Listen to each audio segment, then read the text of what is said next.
Selamat datang di kelas mata kuliah kontekstualisasi dan perkenalkan, nama saya Hempis Imanhia, Prodi Teologi, NIM 08012288. Hari ini saya mau menjelaskan kembali dari apa yang sudah saya pelajari di dalam mata kuliah kontekstualisasi. Pertama-tama saya bersyukur atas kesempatan yang telah diberikan kepada saya oleh Ibu Pengampu mata kuliah kontekstualisasi, dan saat ini saya mau menjelaskan kembali sesuai dengan yang sudah saya pahami selama ini. Pertama-tama, menurut saya, pemahaman saya, ada manfaat dalam belajar kontekstualisasi. Pertama, sebagai tambahan ilmu pengetahuan kita.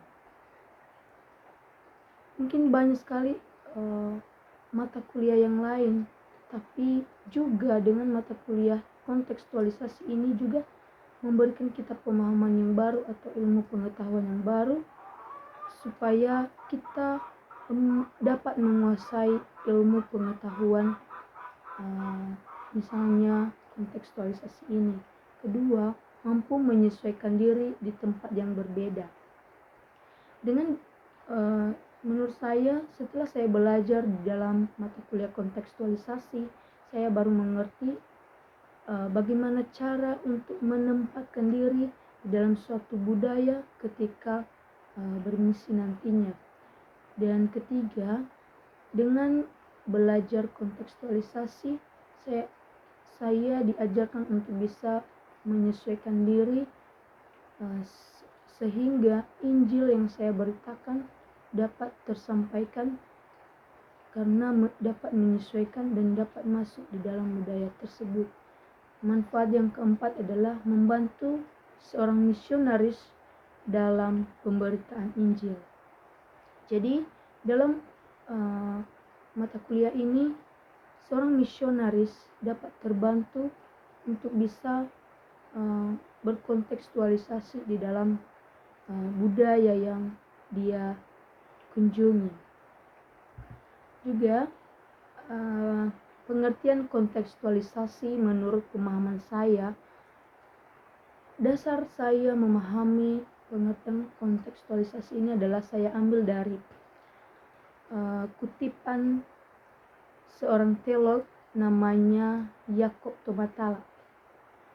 Dikatakan kontekstualisasi adalah konsep usaha memahami konteks kehidupan manusia secara luas dalam dimensi budaya, agama, sosial, ekonomi, dan politik, dalam hubungannya dengan situasi menyeluruh dengan tujuan agar pemberitaan Injil dapat dilakukan dengan baik dan dipahami secara tepat oleh setiap orang yang hidup dalam konteks tersebut.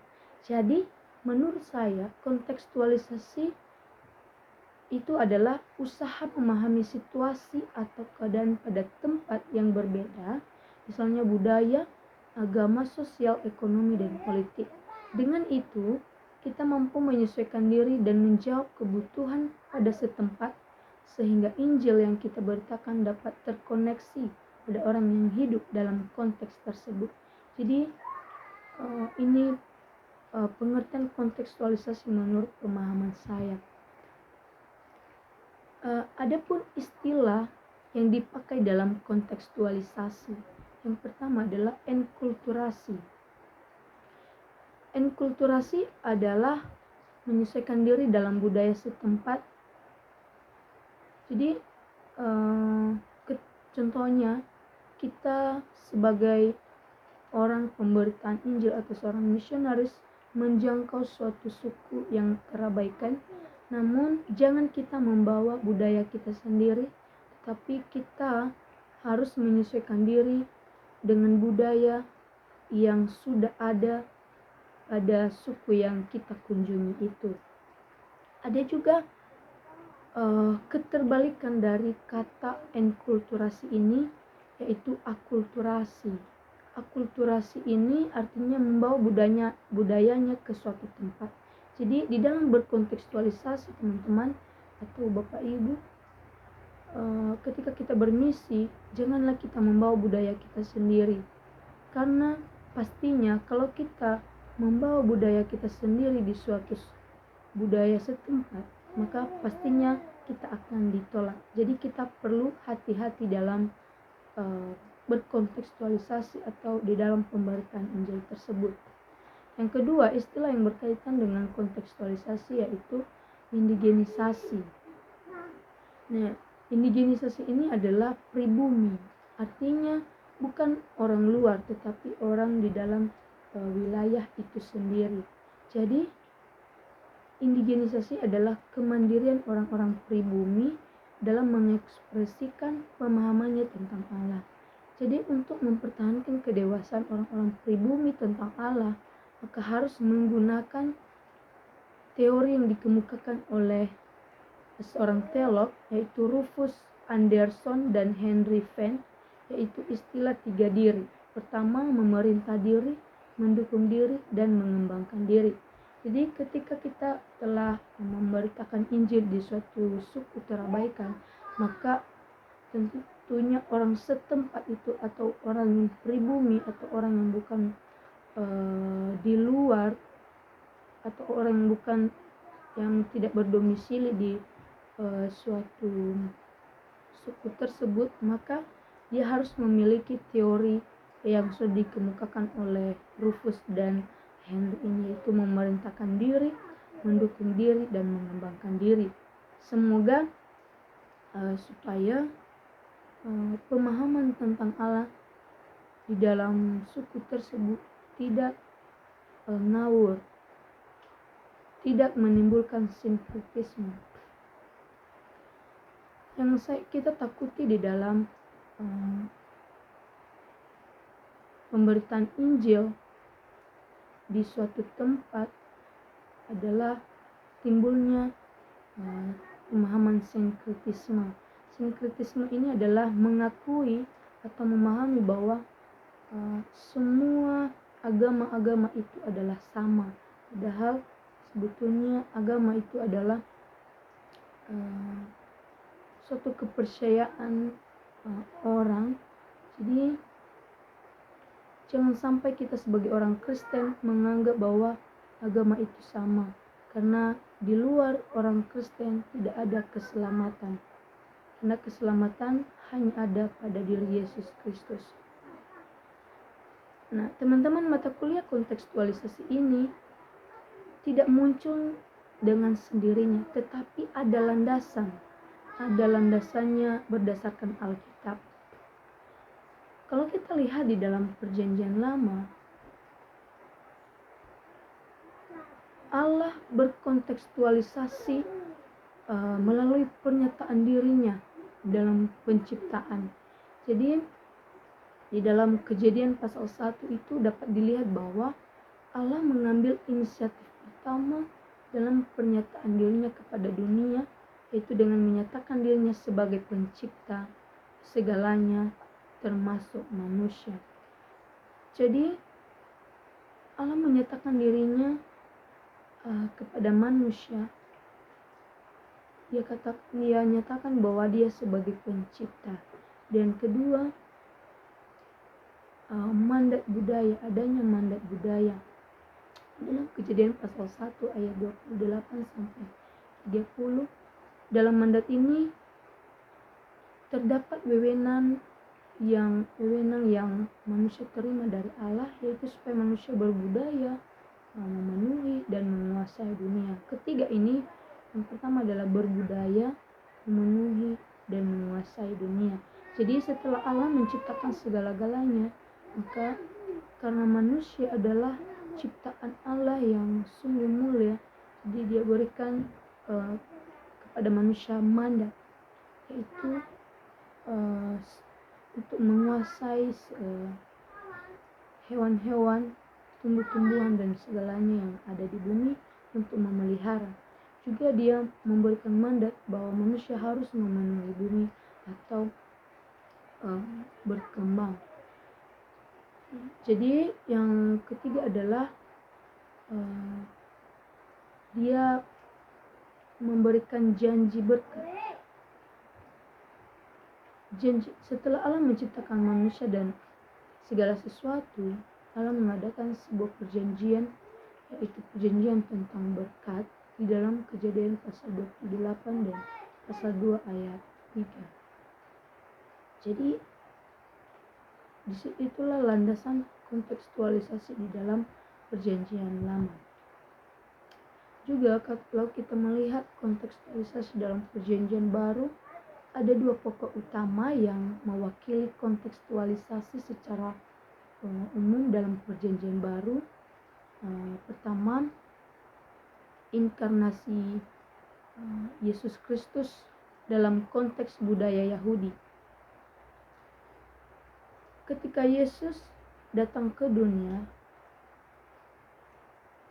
dia berinkarnasi atau menjadi manusia, seperti pada Yohanes pasal 1 ayat 1 mengatakan bahwa pada mulanya adalah firman, firman itu bersama-sama dengan Allah, dan firman itu adalah Allah. Jadi dengan kedatangan Yesus Kristus, padahal dia sebenarnya adalah Allah, jadi dia mengambil rupa sebagai manusia. Juga inkarnasi dan transformasi. Setelah ia menjadi manusia, maka ia sambil memberitakan Injil dan mengatakan yang kebenaran. Apa yang dia mengatakan kesalahan-kesalahan, dia mentransformasikan yang Tuhan kehendaki yang sebenarnya di dalam manusia itu sendiri. Dan kedua, kontekstualisasi Injil oleh Rasul Paulus. Menurut pengajaran Rasul Paulus, dikatakan bahwa untuk masuk dalam budaya orang lain, seseorang harus meninggalkan jati dirinya untuk bersatu dengan orang lain. Jadi ini perlu teman-teman atau Bapak Ibu, ketika kita menjadi seorang pemberita Injil, kita harus meninggalkan jati diri kita, atau kita harus meninggalkan apa keinginan kita sendiri, atau kita harus menyesuaikan diri di dalam budaya tersebut. Jangan karena kita memiliki apa-apa dari rumah, jadi kita bawa-bawakan dalam budaya tersebut. Jadi itu sangat tidak sesuai dengan kontekstualisasi. Itulah yang dilakukan oleh Rasul Paulus. Jadi di dalam pengajaran Rasul Paulus ini ada ajaran dasar yang dia gunakan, yaitu ajaran kenotis. Ajaran kenotis ini artinya pengosongan diri, yang artinya adalah tumpuan utama Rasul Paulus dalam berkontekstualisasi. Ia mengosongkan dirinya, teman-teman. Dia tidak melihat dirinya bahwa dia adalah orang yang mampu, orang yang berkeadaan, tetapi dia masuk di dalam suku tersebut dengan tidak memandang siapa dirinya.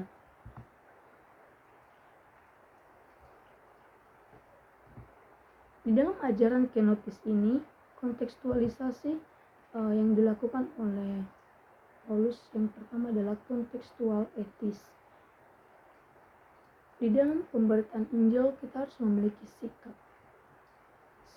atau karakter yang dapat membangun kerohanian orang lain. Pertama, melalui kontekstual etis ini, sikap kontekstual etis ini adalah sikap untuk menempatkan diri dan menghargai budaya orang lain. Yaitu yang pertama, tidak menghakimi orang dengan semena-mena, rendah hati, mengembangkan sikap untuk tidak diperhamba oleh apapun juga, peka terhadap orang lain, mengembangkan pergaulan yang baik sebagai orang yang mengenal Allah, dan mengembangkan hubungan kerja jemaat antara gereja lokal dan antar etnis. Jadi yang kedua adalah dalam ajaran kenotis ini, kedua adalah kontekstual pragmatis. Dalam konteks kontekstual pragmatis, kita juga harus memiliki sikap kontekstualisasi ini yang menyangkut pada diri sendiri, yang membawa kegunaan bagi pengembangan Injil dalam konteks tersebut. Misalnya melihat tugas bahwa pemberitaan Injil sebagai tugas yang wajib tanpa ditawar-tawar. Rasul Paulus ini adalah orang yang sangat bekerja keras dalam pemberitaan Injil. Menurutnya, pemberitaan Injil adalah bukan paksaan tetapi kewajiban. Mengembangkan disiplin faedah ganda, artinya bagi diri sendiri dan orang lain. Jadi di dalam berkontekstualisasi ini, dalam pemberitaan Injil, kita harus disiplin waktu, disiplin dalam pemberitaan Injil. Janganlah kita malas-malas. Jadi kesimpulannya bahwa di dalam pemberitaan Injil harus kita perlu berkontekstualisasi. Janganlah kita membawa budaya kita ke budaya orang lain. Jadi kalau kita membawa budaya kita kepada budaya orang lain, maka pastinya kita akan ditolak. Tapi kita belajar dengan kontekstualisasi yang sudah diajarkan oleh Yesus Kristus dan juga kontekstualisasi yang sudah diajarkan oleh Rasul Paulus. Demikian dalam penjelasan tentang kontekstualisasi ini. Semoga melalui mata kuliah kontekstualisasi ini dapat kita terberkati. Segala kekurangan dalam penjelasan saya minta maaf. Atas perhatian saya ucapkan terima kasih.